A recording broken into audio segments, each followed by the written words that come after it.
Suite à un petit problème de lumière, la vidéo aura un aspect un peu bizarre. Bonne vidéo. Bonjour tout le monde, c'est Spoilo. Vous n'avez jamais essayé d'aller dans une forêt la nuit, et notamment dans une forêt où il y aurait une sorcière? Non, cette question était totalement idiote. Comme vous l'avez compris, aujourd'hui nous allons voir The Blair Witch Project et Blair Witch sorti il y a très peu de temps. Commençons alors par The Blair Witch Project, réalisé par Eduardo Sanchez et Daniel Myrick. Le projet Blair Witch de 1999 est célèbre d'un point de vue marketing puisque la production a décidé de faire passer le film comme une histoire vraie sur internet. Des rumeurs ont été diffusées au sujet du film annonçant que la disparition des trois protagonistes était bien réelle. L'histoire est tellement simple qu'on pourrait presque y croire, il existe des milliers d'histoires de disparitions inexpliquées dans le monde, ce qui a alors poussé le film à devenir presque réel. Le film se rapproche beaucoup du style du documentaire puisqu'il n'y a que 2 caméras qui ont été fournies par la production lors du tournage. Une servant évidemment à tourner le documentaire des 3 personnages et une autre servant pour le making of, qui fait d'ailleurs partie du film. Les figurants étaient peu nombreux et la production ne jouait que le rôle d'arbitre et guidait les acteurs vers le bon chemin. Il faut savoir d'ailleurs que la production n'a rien filmé et ce sont les 3 acteurs qui ont entièrement tourné le film. Les acteurs ont été lâchés en pleine forêt pendant pratiquement 8 jours sur un sujet qu'ils ne connaissaient absolument pas. Les seules informations qu'ils ont eues pendant le tournage sont qu'ils devaient jouer 3 étudiants faisant un reportage sur la sorcière de Blair. Et ils n'avaient que 2 caméras et un GPS pour se guider. Et c'est tout.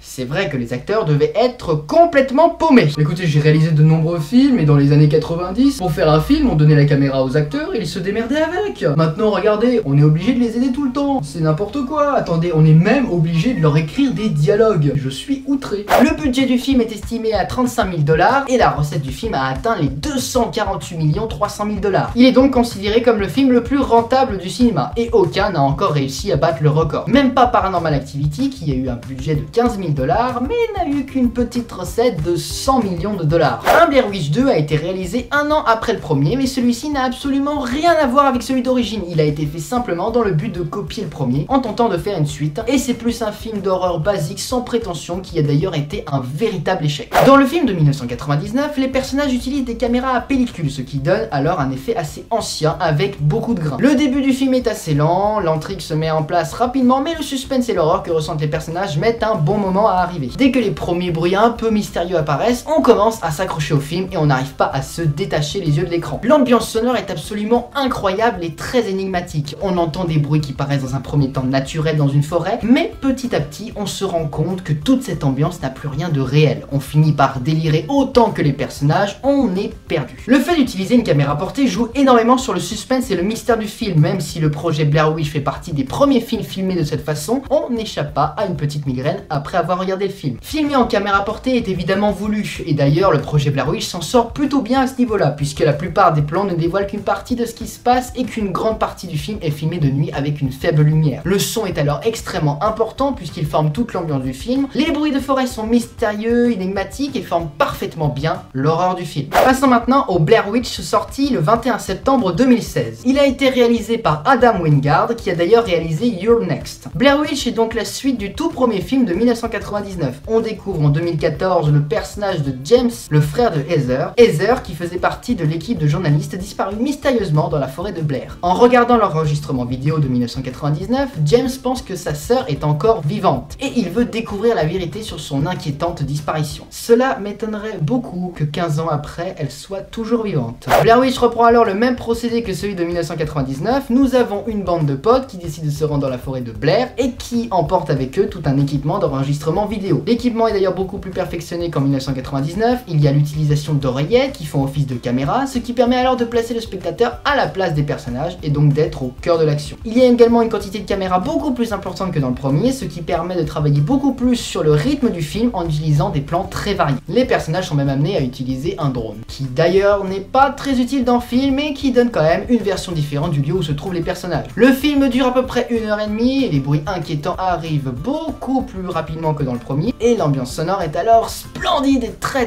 prenante. On entend des arbres qui tombent, des branches qui se fracassent sur le sol, quelque chose qui court dans la forêt. Le son a alors été l'élément le mieux travaillé dans ce film. Pour ce qui est du côté horreur, le film n'échappe pas à une quantité monstrueuse de screamers. Le spectateur se fait surprendre à tout instant par des plans très rapides et violents. Il n'y a aucun moment de repos, que ce soit pour les spectateurs ou les personnages. On a l'impression de se faire limite agresser par les images, ce qui abaisse un petit peu le niveau du film. Et comme l'histoire joue sur le côté mystérieux, on se bousille les yeux à essayer de voir ce qui se passe. Mais le film s'en sort plutôt bien puisqu'il y a beaucoup de plans assez stables ainsi que de plans assez larges permettant de voir un peu mieux l'action, contrairement au film de 1999 où on ne voyait pratiquement rien. Et attention spoil, on voit enfin à quoi ressemble la sorcière. C'est une sorte de femme complètement difforme qui marche un peu comme ça. Je nage dans mes cheveux. Dans l'histoire, les personnages comprennent qu'il ne faut pas la regarder ou sinon tu meurs de peur. En bref, dès que tu la regardes, elle te bute. De toute façon, la sorcière de Blair, on peut pas la blairer. Oh, excellent, incroyable. Et évidemment, dans ce genre de suite de films, on n'échappe pas à des clins d'œil. C'est vraiment sympa de mettre des clins d'œil. Mais quand ils se voient trop ou qu'ils sont trop prononcés, ça ne sert plus à rien, ça devient inutile.